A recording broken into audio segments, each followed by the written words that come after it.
Let's welcome our first guest. She's a journalist, an activist, a whistleblower. She stood for election with the New Zealand Internet Party, and she is the co-founder of Panquake, which we'll talk about in a minute. We're so happy to have her with us. Please welcome Susie Dawson. Hi, Susie. Thanks for being here. Thank you so much for having me. My pleasure. I want to talk to you first about Julian Assange.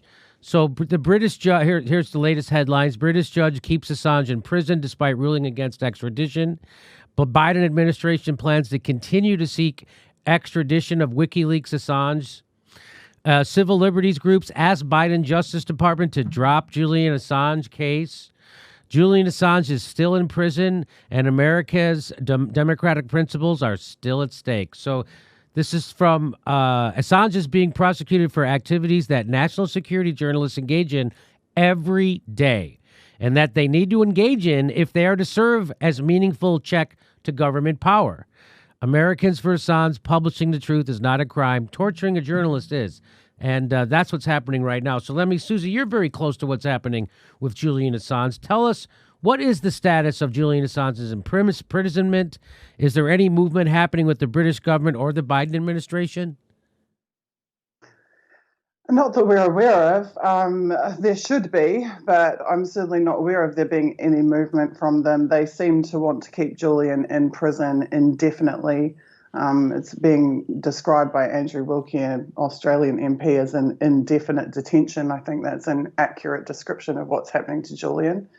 As you know, he's been persecuted by successive US governments, and other governments have been complicit in that, including the Australian government, the Swedish government, and in particular now the UK government as well.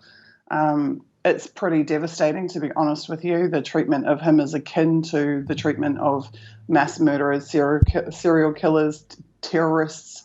He's in the worst prison in London, in Britain, known as the UK's Guantanamo Bay, Belmarsh prison. And that is not where a journalist should be. It's not where a publisher should be. And it's not where the dad of two little kids should be either. Because Julian isn't just what he did for a job. He's actually a father, a man, a friend, and a wonderful person who doesn't deserve to be treated this way.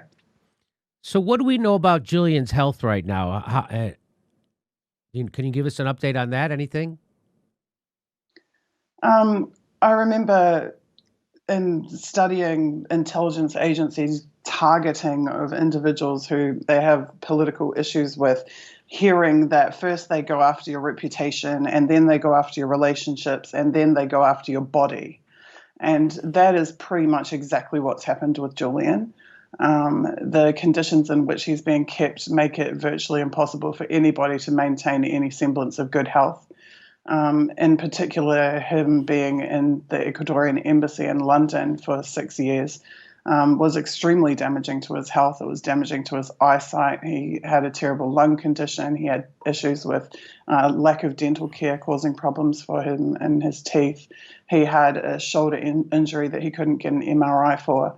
But certainly the imprisonment in the UK's Guantanamo Bay, Belmarsh prison, it's exacerbating all of those issues. And there are genuine fears for his life, and not to mention the mental health issues that also were, in fact, recognised by the judge in denying Julian extradition, denying the US the ability to extradite Julian. That was in fact acknowledged, and yet they have not granted him bail and are continuing to keep him in those diabolical circumstances. So how is his family handling his continued persecution? Well, it's absolutely gutting for them.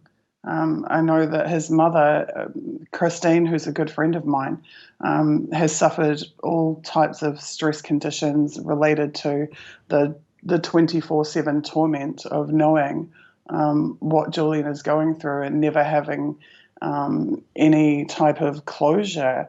There is no closure for the family. It's just this ongoing terrorizing of someone that they love. And also it being a really highly public case puts a whole other bunch of pressures on them. And it's just particularly devastating. Julian should be free. That's what it comes down to. He should never have been jailed in the first place, but he should be free. So the thing is, Julian Assange is an Australian citizen, And so why aren't we hearing more outrage from Australians and Australian journalists? I don't understand. Well, to be fair, I think there has been, at least in the last year or two, increased movement in Australia in support of Julian. There has been actions, grassroots actions across Australia in support of him. But of course, the media doesn't tell anybody that. And so it's very rare for the general public to get a picture of the actions that actually are being taken in support of him. There was also a cross-parliamentary cross-bench support group for Julian that was formed that had both left and right-wing politicians in Australia hold various public events and, in fact, travel to London and meet with Julian in Belmarsh. That's where you see Andrew Wilkie MP and George Christensen MP on the other side of the aisle, both publicly advocating in support of Julian. So I think that there absolutely is grassroots support for Julian. There's grassroots support for Julian all over the world. Right. And increasingly there's even NGO support for Julian. But getting enough pressure to manifest actual change in the halls of the most elite levels of power across the Western governments is extremely difficult, unfortunately. So, all right, let's move on because you want to talk about this new thing you've been working on. You've been working on this thing it's called Panquake, right? So you've been it's a new messaging, it's a new social app basically. And what I understand about it, well, first of all, I know Bill Binney is involved in setting it up. Now Bill's was the lead guy in cracking the Russiagate fiasco. And he was the one who informed this show. He was also the top NSA code breaker of all time. And they tried to frame him. The FBI tried to frame him because he blew the whistle on them. And he's so smart, he outsmarted them. So he's working on this thing called Panquake. And it's a new messaging map. And it's supposed to be based on blockchain and all this great stuff that I don't understand. But you do. So tell everybody, what is Panquake and why do we need Panquake? Well, I will just continue on in the vein of Julian Assange because Julian was years ahead of me. He said as far back as 2016 and 2017 that people are going to be trapped in a filterverse of one, which is censorship being imposed by corporations and governments upon us, restricting our ability to communicate with our friends and our followers. And Julian expressly called for the creation of a cryptographic alternative, in his words, to Twitter and to Facebook. And so I like to think that Panquake.com is helping to bring that dream into reality. And I'm really lucky that, as you mentioned, people as esteemed as Bill Binney have seen this opportunity to create a solution to a massive problem, which is the ever-increasing censorship on all of us, independent media and creators, but even just the public is now feeling that boa constrictor of the censorship, restricting our ability to speak and to communicate and to form relationships and to spread information. And so Panquake.com is our answer to that problem. It's our life, we like to call it a lifeboat, that we and everybody that we love and care about and want to communicate with can get on and paddle away from big tech and their abusive users. So Panquake is about building a user-supported community, which means we're not funded by corporations, we're not funded by governments, we're sure as hell not funded by intelligence agencies as some other big technology has been. We are funded by our users and only our users. We're an advertising-free platform. We don't make money from anybody except our users. And that allows us to completely tailor every aspect of our product and our business solely for the benefit of our users.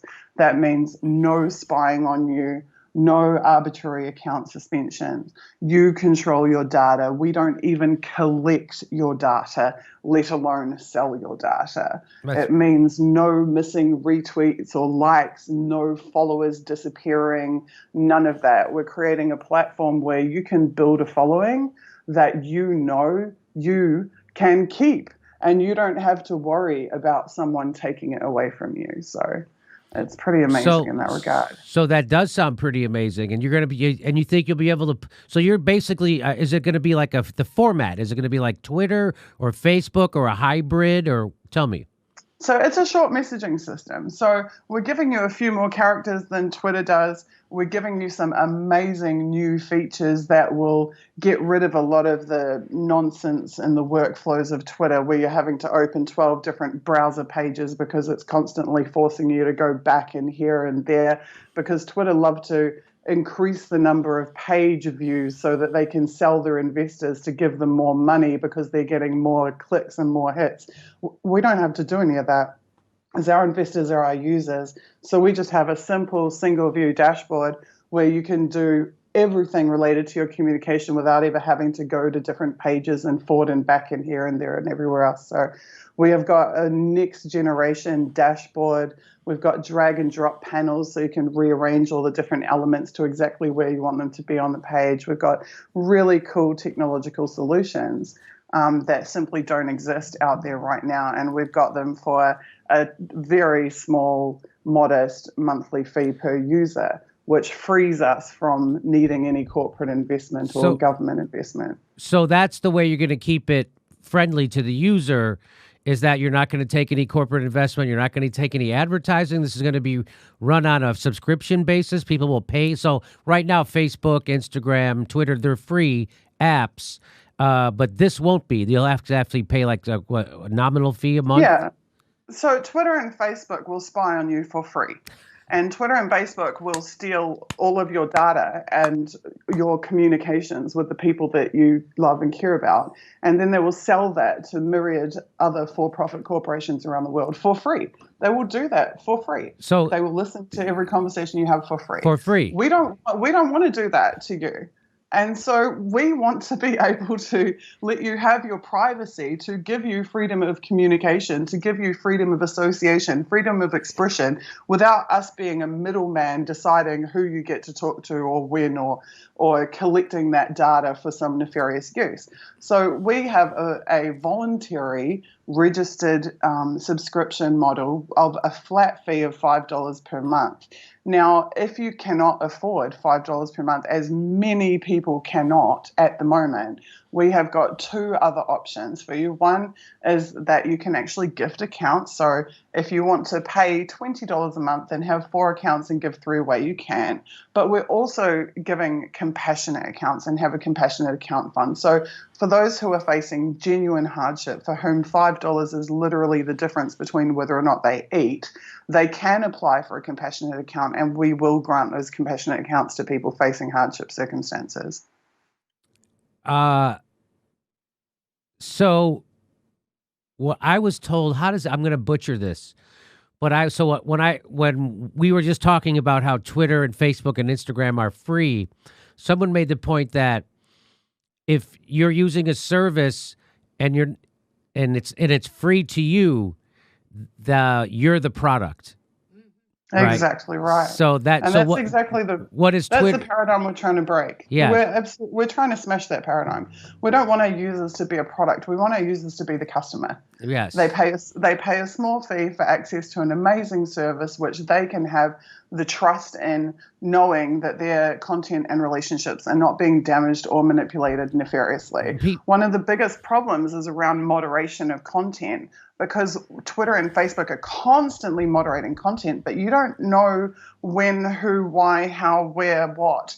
With Panquake, because we have our own blockchain, all moderation is recorded transparently and every user on the network can see it. So if we are forced to remove child porn or some horrific stuff from our network, everybody knows what account the content was taken down from, why it was taken down, when it was taken down, who took it down. So that's visible to the entire user base. So they know that we're not surreptitiously removing retweets or likes or follows, because they can see this permanent impression on the blockchain of each interaction and be able to prove that it hasn't been meddled with. What people don't realize who are using Twitter and Facebook and Instagram They don't realize that they are the product. That's that they don't realize that it's their habits, likes, dislikes, private messages, everything that they're buying and selling, saying that is being sold to someone. And your data is being monetized, commodified, and you're the product. And that's why when those same people who did the GameStop, they were using Robinhood app. Oh, it's free app. No, dummy, you're the mark. You're the person they're selling your data to, and that's why they were able to shut you down, because this isn't here for you. That app isn't there to serve you. That app is there to serve their investor. And so now you're inventing an app that's actually there to serve the user, because Twitter and Facebook and Instagram are not there to serve us. They're there to serve Mark Zuckerberg, his investors, and the corporate advertisers. That's who it's there to serve, first, second, and third. It's never there to serve the customer. And that's only their short-term plan. Their long-term plan is what Snowden talks about so eloquently, and that's to create a permanent record. So when they're collecting all these communications, they're selling them for profit in the short term, but really what they're doing is creating these networks where they can suck up all of this data that governments and intelligence agencies can profile and track you over decades. There are children being born now whose entire lives are collected from their Google Classroom application in elementary school, where they're typing their first school report, all of the way through their educational process into their jobs and their homes and their cars. Our entire lives are being collected. So you're absolutely correct that our lives are being commercialized by big tech, but actually the ultimate end goal from a governmental perspective is to create this permanent record. And the reason Bill Binney is so excited about working with us and why he's been involved from the ground up in our architecture is because we are building a system which will not create a permanent record from your communications, from your relationships, which will not profile you. And sadly, that makes us a threat to power. And so we have seen already various attempts to silence, to censor Panquake, to stop the word getting out about Panquake. We have some amazing privacy experts working with us, including Sean O'Brien, who is the founder of Yale University School of Law Privacy Lab. And I got a report through from him today saying that Panquake.com has actually faced 8 consecutive days of sophisticated botnet attacks attempting to wipe out our domain from various locations around the world. So we're already being seen as a threat, but being hosted in Iceland and being registered in jurisdictions outside of the jurisdictions controlled by the governments I'm referring to, and where the big tech companies live. We are not a Silicon Valley company and never will be. Does mean that we have got a really fair shot at getting this over the line. We won't have to worry about not being hosted by Apple Store or Apple App Store or whatever. So we've got a good shot here, but what we need is as many people as possible to embrace the concept, embrace the software, make the commitment to repossessing their relationships and their content and get on board. So how soon can people start using this app? Do you have a target date for when this will be viable? So we had to find out first and foremost, would we be able to raise enough funds to establish the business and the backbone of Panquake? And remarkably, we met that target, which was $50,000 that we needed to do the setup in only 23 days. So we know that, yes, we can build Panquake, but the question of when is going to come down entirely to how many developers I can hire to build it, because more money for us means more developers, and more developers means building it faster. So if people want this in their hands ASAP, we have got to start hitting our second and third tier fundraising targets on our campaign. So if you want to get Panquake out to the world as quickly as possible, and you can't donate, which I totally understand, just take us under your wing by spreading the word to everybody that you know about what Panquake is and why it's so important to support us. You will find our fundraising page at gogetfunding.com/Panquake. And at that page, you can click on the backers and comments section and read through, I think, about 1,750 comments sitting there right now from people talking about what the opportunity of Panquake means to them, how important and vital this is for us and for our communities, and particularly for independent media who are facing total silencing. There's no other way to put it right now. We are facing doomsday in terms of our ability to reach our audiences and interact with our audiences. And Panquake is an out for that. So, yeah, spread the word, support us, contribute if you're able. If not, spread the word until you find people who are able. Keep us strong, help us hire some more developers, and help us push this out faster. And so let's say best case scenario, people do donate, you get some money, you hire developers. When do you, what's the ballpark on when you can expect to be able to use it? So what I've done is I've instituted monthly delivery meetings. So at the last Saturday of every single month, we show very transparently exactly what our progress is on building the platform. I can't commit to an end date because it's how long is a piece of string, but what I can do is show the progress and the pathway. So we know what we need to do and we know what we've achieved up to this point. And so last Saturday of every month, we come back in and give the updated progress on the pathway. So I can tell you that I already know what Panquake looks like. I can tell you we already have our final front-end screens. We know we can see viscerally the application. I'm obviously not releasing that because we don't want to be gifting our IP to the corporations quite yet.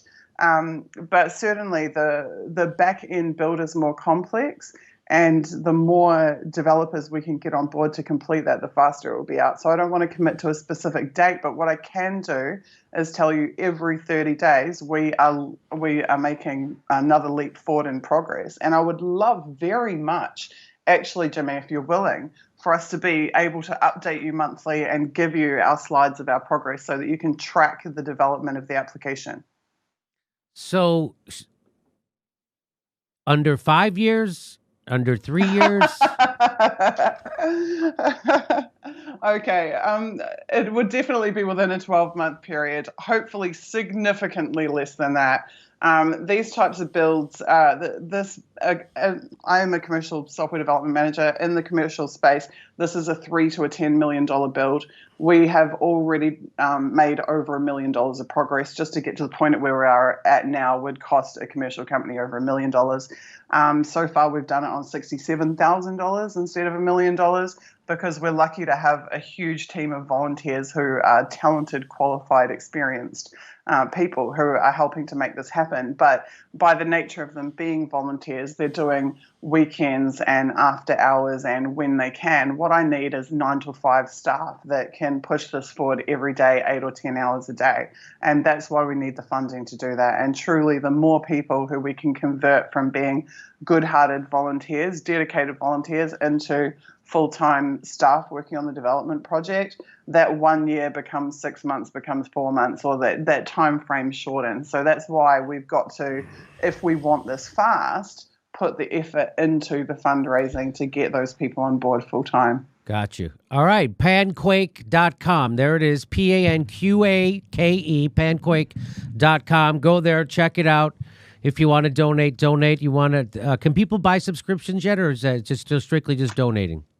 So if they donate right now, then they get an early access code, and that means that they will be able to be onboarded to the system and have their Panquake account prior to the full-blown public release. So if you want to donate to us, then you will get in the door first, and we will look after you. Okay. Susie Dawson, working on Panquake. Thank you very much for and please keep us updated. We'd like to hear the progress of this, and tell everybody working at Panquake and Bill Binney we say hello.